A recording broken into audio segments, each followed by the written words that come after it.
Nigerians are breaking new grounds and setting enviable records globally. Have you heard that a Nigerian is now the Justice Minister and Solicitor General in Canada? Another Nigerian just won the primaries as the Democratic nominee for the USDC representative. This is just the icing on the cake. Sit back, relax, and enjoy your favorite program, The Diaspora. And I am your regular host, Koinsala Adetumbi. Stay tuned.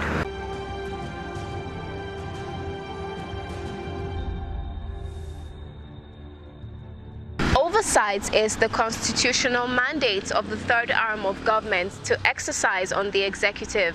It is in this regard that the Vice Chairman of the Senate Committee on NGOs and Diaspora Affairs, Senator Ibrahim Oloriegbe, visited the Nigerians in Diaspora Commission, NIDCOM, in Abuja.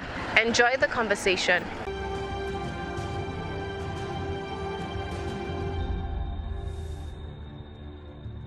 Nigerians in diasporas, or our citizens, our colleagues who are outside this country, constitute a significant proportion of our population. Not in terms of number alone, but in terms of their importance to the economy of this country. And we are aware that there are several countries in the world, even that are bigger, like a country like India and so on. Let me go back in those days, for those of us that are about my age, when we were in secondary schools, we had large number of Indians in this country who were coming. I mean, like most of my biology, my chemistry teachers, they were Indians. And they came, just like we have Nigerians now outside, they came here on the auspices of bilateral relationship between their government and Nigeria. And they were remitting resources home, they were contributing to their country. India today as a developing country has really gone up. So we also can tap into the economic resources available from diaspora. But not only that, we can also tap into the technical and expertise that we have there, because they are our citizens, they are Nigerians. And that will support our country in terms of our next level economy, our next level technological development. As such, this commission is critical and important.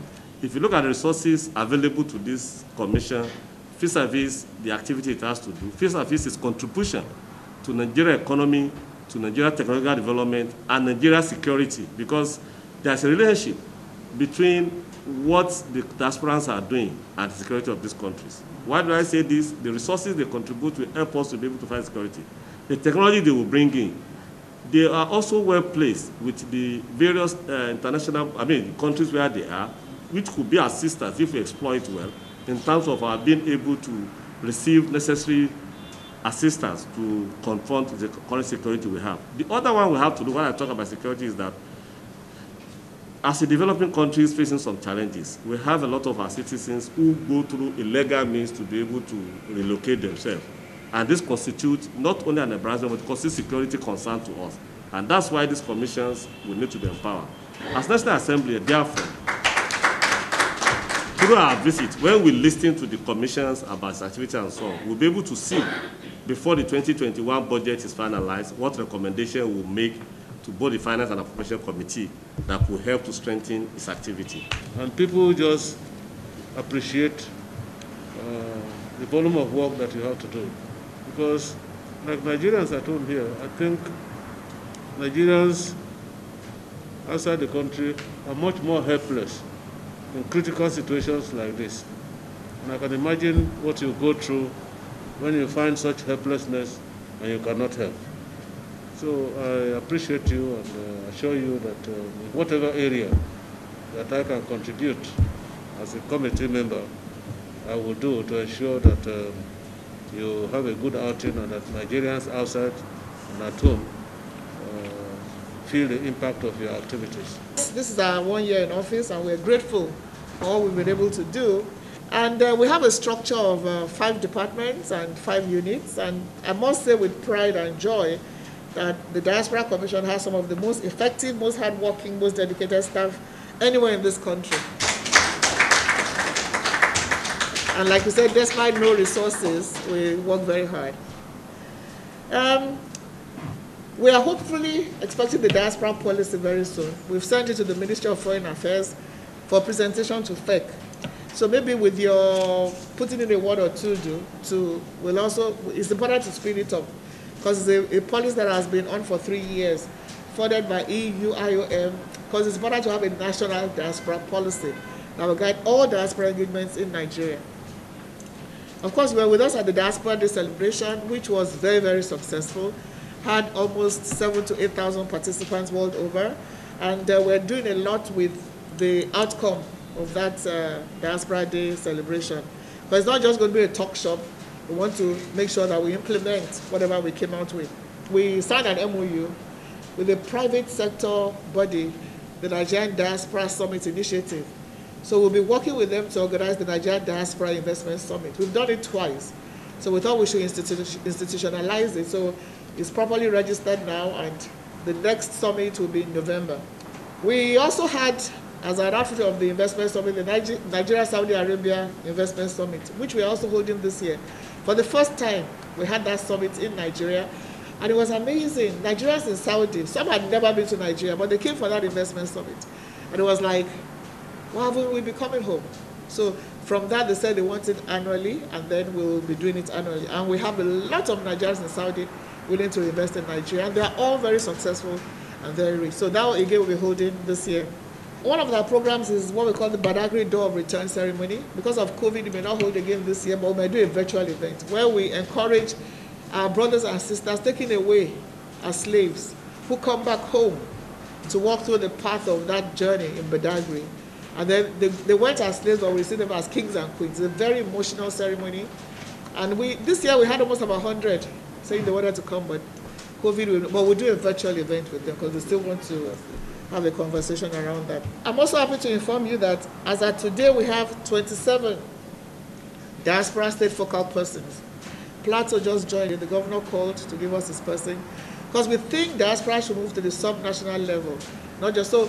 State now have, Anambra has a commissioner for diaspora, Gombe has a DG, so everybody except, I think 27 have diaspora state focal persons. So we have a group, we work with them, we talk with them, and we all work together. And it's been very impactful on the work of the commission. So that if you're coming to invest, you're going to a state. So it's important to have that communication, and we're happy about that. We've also been involved, as you know, in the evacuation of Nigerians abroad during this COVID-19. And I'm proud of the work the commission has done once again. We're able to bring it to the forefront and give information and help in coordination. Although, of course, without a single copper budget for the commission. Everybody got a budget except us. But it's okay. It's going to end now, but it's been a successful evacuation. I mean, it's people don't understand when people are crying. I want to go home, I want to go home. And they can't come home. So that they're able to come. Some people are criticizing that it was expensive, but it's a COVID-19 evacuation. It's not the normal evacuation from Libya and all that. But we're glad, and including, of course, the stranded girls in Lebanon. To them, I think it's a blessing in disguise, because we're bringing them in 3 today, 4 tomorrow, but about 484 have returned home. And we're hoping we'll put a stop to all this being stranded in Lebanon. We're with the Lebanese ambassador. And what they've done is they've stopped issuing domestic work visas in Lebanon until we sort of our own migration laws here. So that, I think, is also a major step forward. Of course, you know, sir, that we've also been involved in those who came back from South Africa. We were there personally to receive them. And it's a thing of joy to know that your country cherishes you and is there on ground to be with you. And some of them have been engaged in one thing or the other. We also link them up with SMEDAN. And these returnees from Lebanon are being profiled and will be rehabilitated by NAPTIP and other agencies. We've had various town hall meetings in many parts of the world, particularly with Mr. President when he travels. And again, it's been very, very, very useful engagements with Nigerians abroad. Again, COVID has stopped all that, but we still talk to them virtually. We've had a few Zoom meetings with Nigerians in the US, in the UK. We're doing Qatar, China. We keep in touch with them. Critically, sir, we're working on building our database, and it's part of the areas we're going to need funding for. Without data, you can't do anything. We say 17 million, but we don't know. We don't know. There are probably much, much more than that. In Africa alone, I'm sure by the time we have those figures, it's much more than that. So one of our priorities, which we have started, is building a data of Nigerians in the diaspora. It's going to take a while. It's going to cost some money, but it's something that has to be done.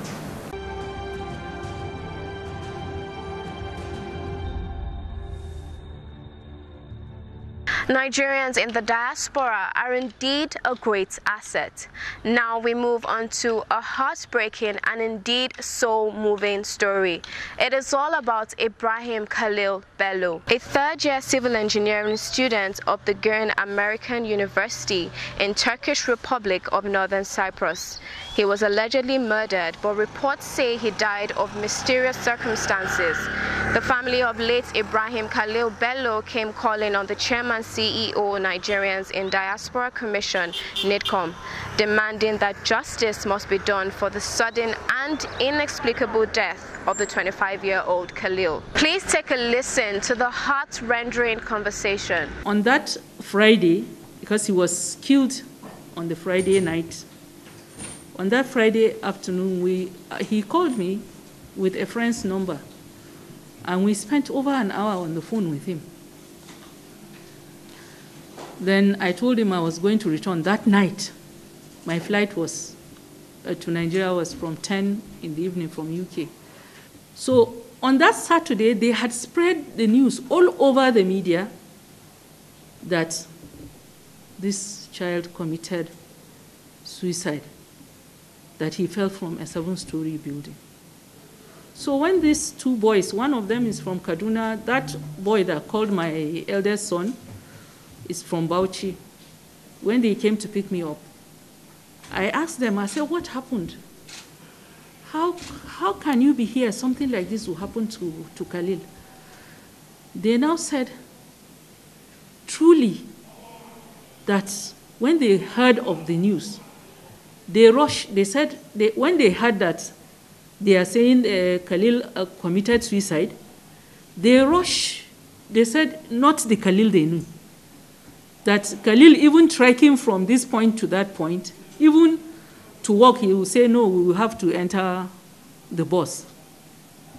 So he doesn't like anything to touch his body. So how can that be? They said it was a lie. They didn't believe it, because they are aware of such killings going on in that place of Nigerians, and always is the same story. So they rushed to the mortuary, and they were begging the mortuary keeper to allow them to see Khalil's body. He refused. He said he was only told it is only the parents or police that will be allowed to enter. But they kept begging, and luckily for them, the corpse of a lady was brought. So he said, okay, let them quickly enter and see him and then come out. So he was telling me, he said, Mama, I went, I saw Khalil. And Khalil was, well, they laid him face down. He said his body was neat. He was wearing his jalabia and his jeans. And there's no sign of any breakage on his body. His head was full of his hair, black hair. There was no injury at all on his head. The only place, he was telling me, he said, the only place I saw a wound was by the side of his face, that there was this small wound here, but it wasn't a gunshot. That was where blood was gushing out from and soaked his body. And when they checked, they checked, they said, Kai, no, there's a foul play here, that this boy was killed. We wish to extend our profound gratitude to you for the opportunity given to us to visit you, to visit the Commission, to table our petition, just as highlighted by Honorable Justice Amina Bello Ahmed, over the unfortunate demise of our son, or mother of our son in Northern Cyprus. We believe we are at the right place, not just because of this commission, but because of your personality. Right from the time you were with the Nigerian Television Authority, and from there you proceeded to the parliament, and up till this point where you are, we know that wherever you have been, you have made a mark. And that underscores the kind of confidence that we have that, having brought this petition here, something will be done.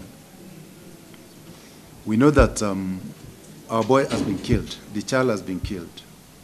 We cannot bring him back. But for the sake of a good number of Nigerians that are schooling their they need a kind of protection. The government should be very proactive in securing the lives of Nigerians, both not just within the country but outside. And this thing has been happening. Nobody has taken any proactive measures to bring it to the notice of Nigerians that this happened. Many parents struggle on a year-by-year basis trying to send their kids to those volatile areas, thinking that their children will go there and learn, only for the children to be brought back as corpses. I think you have a very important role to play. A lot of time has been spent, so much has been said. I cannot repeat everything that has been said, but just to reiterate the fact that we know here we're at the right place. And God will enable you and give you the wisdom to do the appropriate thing. Accept my condolence, madam. Thank you. And may none of us ever witness the death of any of our children. Amen. And may the Lord give you the strength and the courage to see you through this. I think the death of Ibrahim Khalil should be the tipping point to a stop in the killing of our children anywhere in the world, particularly in Northern Cyprus. As you said, it's not only Ibrahim. I can go through names. I have some names here. Ibrahim Khalil Bello, 25. Kennedy Dede, 28. Augustine Ngok from Plateau State. Gabriel Soriwe, who was a first-year student in electronical engineering. Oshabanjo Owoyale. Augustine Wallis. Stanley Eterno. Hazan Babatunde. Temitayo Adigun. Kubat Abraham. Ozegbe God's Power. Olashubomi Okwe. These are just a few of the ones that we even know. Now, I remember sometime I was in Parliament. This Soriwe was killed. And we, went out there and said this should stop. In the middle of saying we will not tolerate any more killings of our students in Northern Cyprus, they actually came to Nigeria. Somebody informed me, I went to meet them at Sheraton Hotel and drove them out. I said, you are coming to this country where a student has just been killed in your university. And you're coming to offer scholarship, and they left. They never came back again. But then, because we don't follow up things, it's too much. And like I said, Ibrahim's case might just be the tipping point to help us put a stop to it. Now, we also work with the Office of the Attorney General of the Federation, and the case has been transferred to the Interpol from the Office of the Attorney General of the Federation. So that is remarkable progress. So what we'll do as a commission is follow up, because all you need is closure. Yes. We can't bring Ibrahim back, but you need closure. Let's know what killed him. We're glad that you were able to stand up for those others that we got we couldn't even reach the families. So there was no case of help us look into this thing. So there was but we have a whole long list, and we'll get more from good enough. Balogun also has been with us from the National Assembly, so he knows what I'm talking about.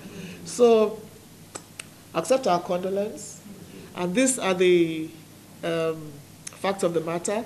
The case is now with Interpol, courtesy of the Attorney General of the Federation. Our mission in Turkey has been working on all these cases. But for now, Nigerian parents, please, when you hear Northern Cyprus, don't send your children there.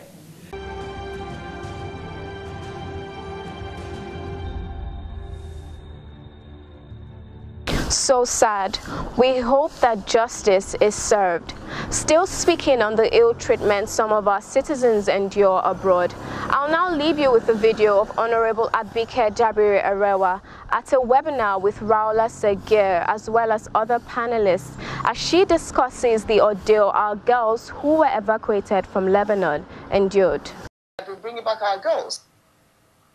For a commission, a new agency of government set up to look at issues affecting Nigerians in the diaspora, and have been at the airport receiving our domestic workers back home.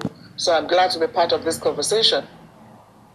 BK, when you see those images of domestic workers outside of their consulate, this is the Kenyan consulate, that's how we started the show. What is your first thought when you see that happening overseas?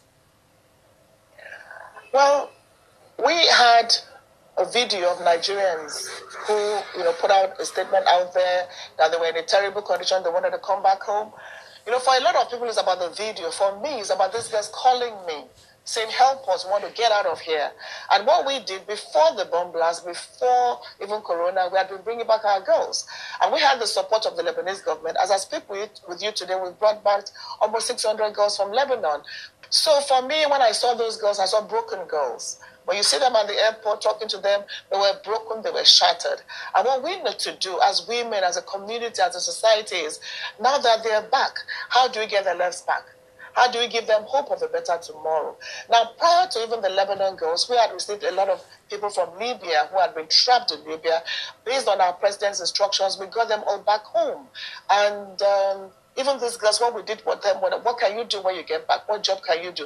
And I'm glad to say that for some of them, it's been a case of, you know what, there's always a tomorrow. There's always a future. So we have to help these girls to ensure that their future is not broken. And we have to stop abuse of domestic workers. Going abroad to work should not be such a challenge, should not be a disaster, should not be so terrible. It should actually be a case of, I want to work, I get a job. So the world needs to come together to ensure that particularly we stop all this. I believe that illegal migration can become legal. Ha! Not so fast. Look, I'm tired. I want to check out of this country for greener pastures. Just calm down for a moment. Please sit down. Do you have a job where you're going to? No, but someone is arranging, you know... Listen, Alinko. Checking out of this country without proper planning means one thing. Unimaginable begin. Eh? You know, I've been in the diaspora, but legitimately doing great things at home and abroad. As I've been saying, without the proper footing abroad, the risk is not worth it. Listen, Alinko, it's better to be home than be trapped abroad, or even end up in prison.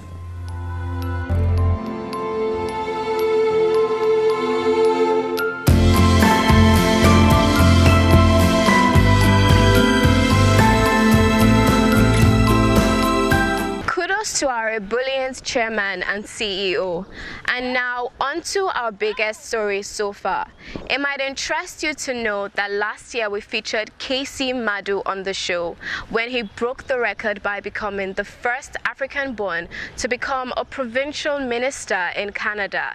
And once again, he has broken another record by becoming the first Black Justice Minister and Solicitor General in Alberta, Canada. Premier Jason Kennedy announced lawyer and Edmonton MLA KC Madu as Alberta's new Justice Minister and Solicitor General during a cabinet shuffle. Hearty congratulations, proudly Nigerian.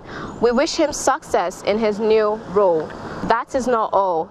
Adeoye Yakubu Owolewa has been elected Democratic nominee for the next District of Columbia, United States Representative.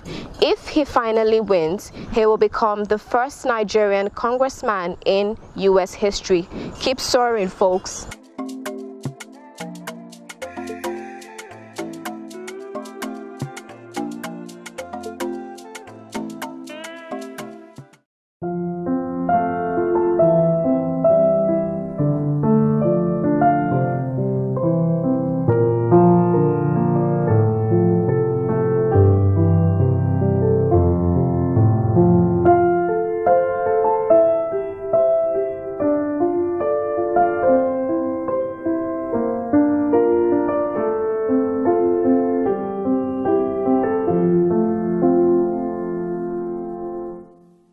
For staying all through the program. We hope it's been worth your while. And in case you have anything to share with us, please do not hesitate to do so as we expect feedback on our show. Remember, you can reach us on all our social media platforms, on Facebook at Nigerians in Diaspora Commission, on Twitter at NIDCOM_gov, on our YouTube page at NIDCOM_gov, on our Instagram page at NIDCOM_gov, and on our website at www.nidcom.gov.ng. You can also join us on DSTV at NTA Network News on Friday at 10:30 a.m., on NTA International on Tuesday at 6 a.m. and 10:05 p.m., on NTA News 24 on Friday at 2:30 p.m. and on Sunday at 10:30 a.m. You can also join us on WAP TV on Thursdays at 9 a.m. and on WTV on Wednesdays and Sundays at 8 p.m. I remain your host, Koinsola Adetumbi. See you next time.